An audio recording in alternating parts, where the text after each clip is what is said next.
দশম শ্রেণীর প্রিয় শিক্ষার্থী এসালদার স্যার ইউটিউব চ্যানেল থেকে তোমাদের সবাইকে স্বাগতম।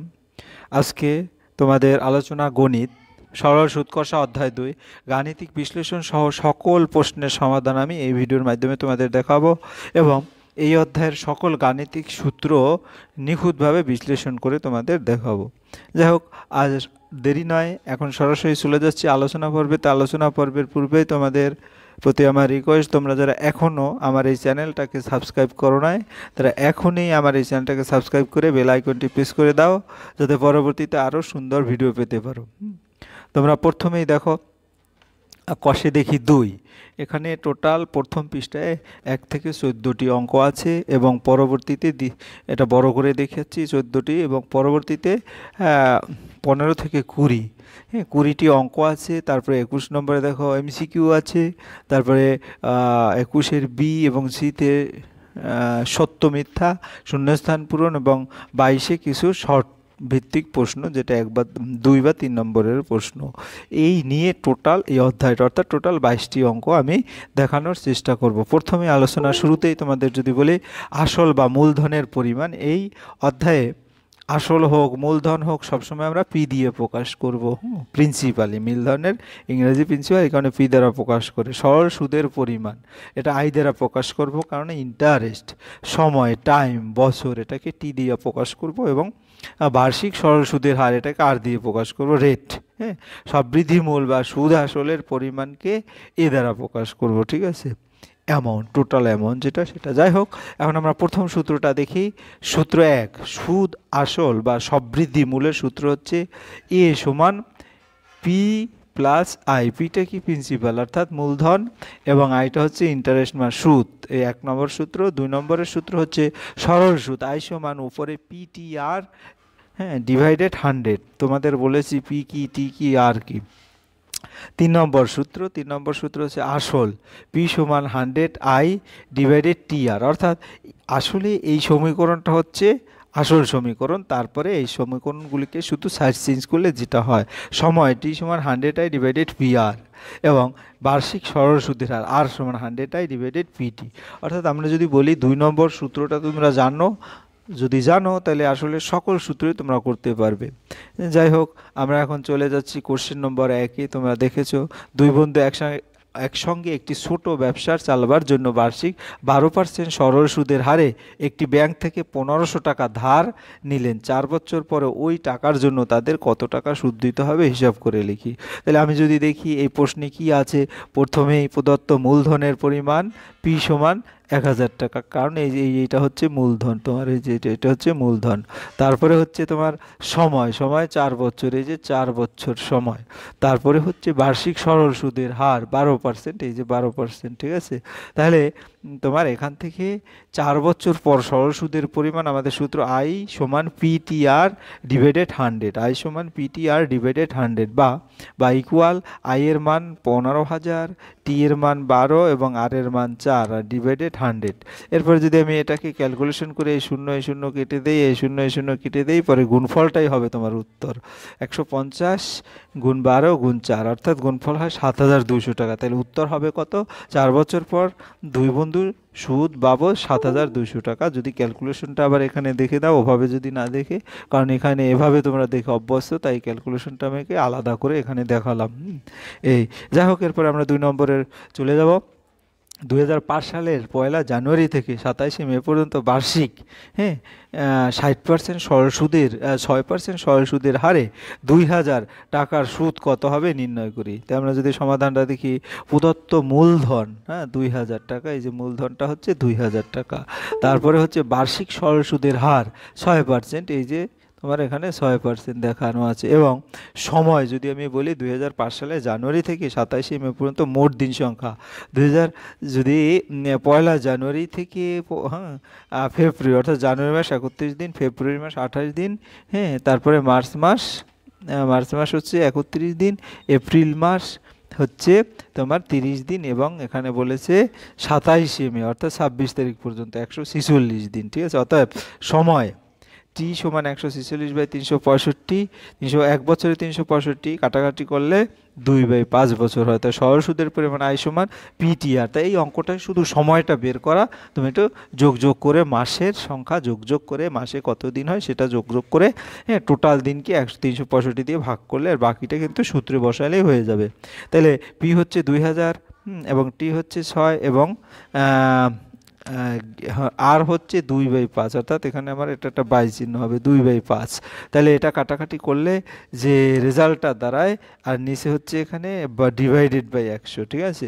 তাহলে 4 গুণ 6 গুণ 2 অর্থাৎ 48 টাকা। তাহলে অন্তিম নির্ণয় সূত্রের পরিমাণ, আমি যদি এই ক্যালকুলেশনটা তোমাদের এভাবে দেখি, আই সমান পিটিআর ডিভাইডেড 100, এখান থেকে এই শূন্য কেটে দাও, এই শূন্য কেটে দাও, আর বাকি যে কাটাকাটি করার পরে দেখা গেছে তোমার এরকম 73 দুগুণ 73 দুগুণ কত 146, টোটাল 4 গুণ 2 গুণ 6। ক্যালকুলেশনটা তোমরা এখান থেকে দেখে নেবে তোমরা যদি এখানে ক্যালকুলেশনটা না বুঝতে পারো। যাই হোক, আমাদের 2 নম্বরের উত্তর হয়ে গেল। এবারে 3 নম্বর, আমি আগে থেকেই ক্যালকুলেশনটা এখানে দিয়েছি যাতে তোমাদের ক্যালকুলেশনটা এখানে, যেমন 8 সমস্ত কেন দিলাম, 8 সমস্ত 1/3, 8 সমস্ত 1/3, 8 সমস্ত 1/3 যদি হয় সুদের হার আর সমান 8 সমস্ত 1/3%, ঠিক আছে, ইকুয়াল 25%, ঠিক।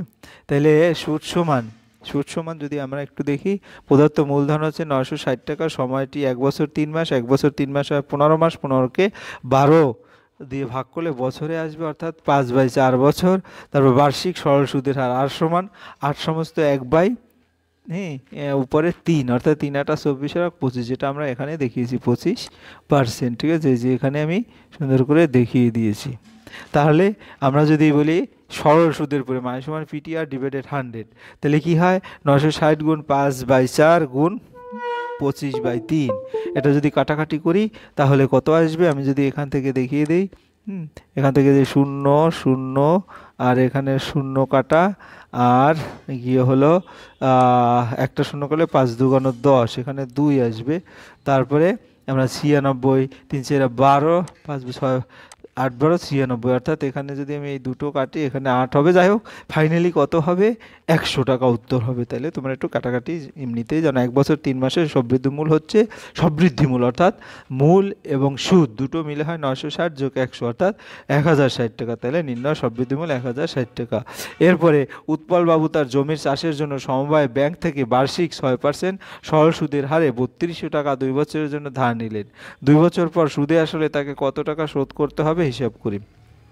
প্রদত্ত মূলধনের পরিমাণ দেওয়া আছে 3200 টাকা, সময় হচ্ছে টি সমান 2 বছর, হ্যাঁ, এই যে তোমার এখানে 2 বছর আছে। তাহলে আর বার্ষিক সরল সুদের হার 6%, সবই তোমার প্রশ্ন দেওয়া আছে। তাই সরল সুদের পরিমাণ আই সমান পিটিআর ডিভাইডেড 100, তাই পিটিআর মানটা বসিয়ে দিয়ে ক্যালকুলেশন যদি করো তাহলে 384 টাকা, অর্থাৎ 2 বছর পর সুদ আসল হবে কি 3200 যোগ 384 অর্থাৎ 3584 টাকা। এভাবে তোমরা উত্তরটা করে দিতে পারবে। যাই হোক, ক্যালকুলেশনটা আমি এখানে আবার দেখিয়ে দিয়েছি যাতে তোমাদের শুধু এই ক্যালকুলেশনটা যাতে ভুল না হয় এবং বুঝতে সুবিধা হয়। যেমন এই শূন্য এই শূন্য এই শূন্য এই শূন্য কাটা, তারপরে 3 থাকে, 3 দুগুণ আর কিছু 32 গুণ 2 গুণ 6, অর্থাৎ এটা গুণ করলে চলে আসবে। এরপরে আমরা চলে যাচ্ছি 6 নম্বরের প্রশ্ন। 6 নম্বরে, গৌতম একটি মুরগি ধামার খোলার জন্য একটি সমবায় ব্যাংক থেকে কত 12% সরল সুদের হারে কিছু টাকা ধার নিলেন। প্রত্যেক মাসে 378 টাকা সুদ দিতে হবে। তিনি কত টাকা ধার নিয়েছিলেন নির্ণয় করি। তাহলে এখানে আমরা যদি একটু দেখি যে ধরি আসলের পরিমাণ পিটাকে, এখানে আসল দেওয়া নেই তাই কারণে আসল ধরতে হচ্ছে। সরল সুদের পরিমাণ, হ্যাঁ, যেটা হচ্ছে 378 টাকা করে সুদ দিতে হচ্ছে। তাহলে সময়টি সমান 1 মাস, 1 মাসে কত বছর হয় 1/12, অর্থাৎ যেহেতু 12 মাসে 1 বছর এখানে 12 দিয়ে ভাগ করা হয়েছে। বার্ষিক সরল সুদের হার হচ্ছে আর সমান 12%, তাহলে 1 মাস পরে সরল সুদ হবে পি গুণ টি গুণ আর। তাহলে পি হচ্ছে আর টি হচ্ছে 1/12 আর আর হচ্ছে 12 শুধু 12 আর ডিভাইডেড 100 তো আছেই। তাহলে আমরা যদি ক্যালকুলেশন প্রশ্ন অনুযায়ী 378 সমান এই মানটা, হ্যাঁ, তাহলে এখান থেকে আমরা যদি দেখি 378 সমান পি গুণন, এখান থেকে ক্যালকুলেশন করলে যে রেজাল্টটা হবে, অর্থাৎ পি গুণন 1 × 12 ডিভাইডেড 100, আমি ক্যালকুলেশন এখান থেকে দেখিয়ে দিচ্ছি 378 ডিভাইডেড 12, তাহলে পি হবে 100 378 × 12 আবার কি গুণ 100 ডিভাইডেড 12, অর্থাৎ 12 কেটে গেলে বাকি যেই দুই পাশ থেকে যদি আমার 12 উপর নিচ 12 যদি কেটে দিই তাহলে আসলে 378 × 100 এই রেজাল্টটা এই আমার উত্তর হয়ে যাবে 3000। তাহলে কত হবে 37,800 টাকা, অর্থাৎ 37,800 টাকা। পি হচ্ছে 37,800 টাকা। এখানে আছে গুণ চিহ্ন, এখানে এটা গুণ চিহ্ন, ঠিক আছে। এই তাহলে আমরা দেখতে পাচ্ছি 37,800 টাকা হচ্ছে তার। এবার 7 নম্বর, বার্ষিক 6% সরল সুদে হারে কোনো টাকা কত বছরে দ্বিগুণ হবে হিসাব করে লিখি। ধরি বার্ষিক 6% সরল সুদের হারে কোনো টাকা টি বছরে দ্বিগুণ হবে, এবং আসল ধরি x টাকা, তাই টি বছর পরে সুদ আসল হবে x গুণ টি গুণ 6 ডিভাইডেড 100 টাকা। হ্যাঁ, সরল সুদ যেটা আর কি, টি বছর পরে সুদ যোগ আসল, অর্থাৎ আমার x ধরেছি আসল এবং সুদ হচ্ছে এটা, তাহলে দুটো মিলে হবে আসল যোগ সুদ। তাহলে প্রশ্ন মতে এটাই কত, প্রশ্ন অনুযায়ী এই আসল যোগ সুদ সমান 2x। এখান থেকে ক্যালকুলেশন করলে আমরা অনায়াসেই ক্যালকুলেশন করে পেয়ে যাই যে 50/3। 50/3কে যদি আমরা একটু এখানে দেখিয়ে দিই ক্যালকুলেশনটা, এখানে দেখিয়ে দিই, তাতে 6t সমান হবে 100/6, অর্থাৎ 50/3। 50/3কে 16/2/3, 16/2/3কে আমি এভাবে লিখেছি। তোমরা এ দেখো 16/2/3 এভাবে বছরে দ্বিগুণ হবে।